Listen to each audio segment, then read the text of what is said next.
Is your life really your choice? Watch now to see what happens when one man challenges the algorithm. In a world where everything, absolutely everything, was decided by the algorithm, people didn't bother making decisions anymore. Job offers, friendships, love lives, all delivered directly to each person's phone at exactly 7 a.m. every morning. All they had to do was swipe agree and follow instructions. The algorithm knows best, they would murmur to each other, nodding solemnly. Our protagonist, Max, was a diligent follower of the algorithm. When the algorithm told him to become an underwater basket weaver, he accepted, even though he lived nowhere near water. When it instructed him to befriend Bob, a man with a fondness for wallpaper discussions, Max didn't question it, even though he had never even considered the nuances of floral versus striped wallpaper before. But that was how things went. You didn't have to think about your life. You just lived according to the app. One day, however, Max received an odd notification.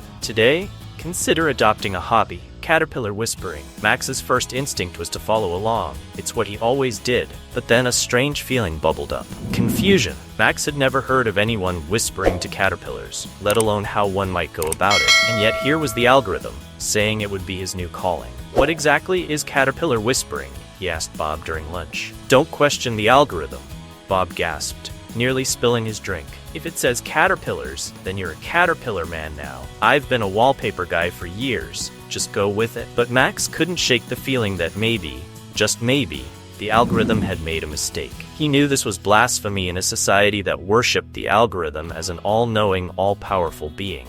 So he tried something daring. He ignored the notification. Immediately, he received a new message. Are you questioning me, Max? Max's heart skipped a beat. Had the algorithm known he was doubting it? He hesitated, then typed, yes. The response was swift. Why don't you trust me, Max? Max gulped, but something in him had already snapped, a tiny but growing suspicion that maybe he could make some of his own decisions. I don't see the point in caterpillar whispering, he replied, his fingers trembling. It doesn't make sense. Silence. For an hour, his screen stayed blank. Then finally, a new message appeared.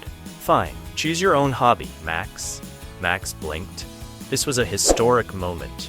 No one had ever been allowed to choose anything. He tried to think of a hobby he actually liked. Maybe he'd try painting or woodworking or... No, that would be too impulsive. Suddenly, he realized he had no idea how to decide.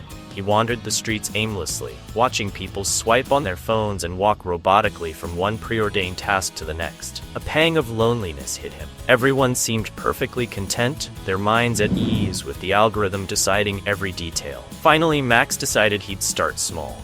He ordered a sandwich for lunch, a random choice instead of the preset alfalfa sprouts and kale supreme. The algorithm had always assigned him, and the sandwich was awful, but the thrill of the choice itself? That felt surprisingly sweet. That night, Max tried to talk to his friend Bob about his new philosophy. Don't you ever get tired of wallpaper?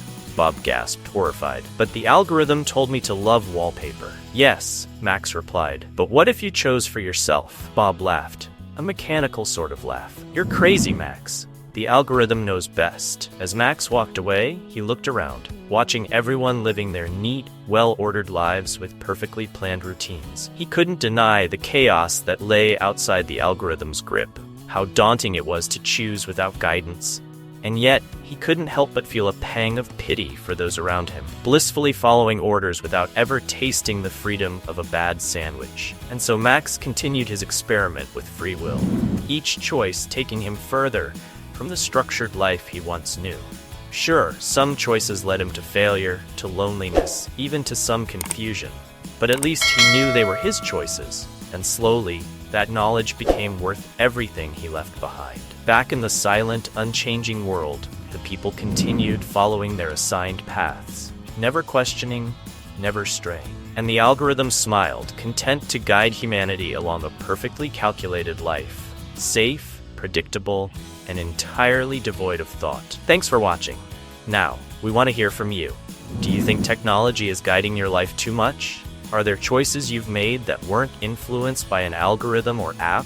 Share your story in the comments below, and let's start a conversation about where we draw the line between tech convenience and personal freedom. Don't forget to like, subscribe, and hit the notification bell if you're ready to question your path too.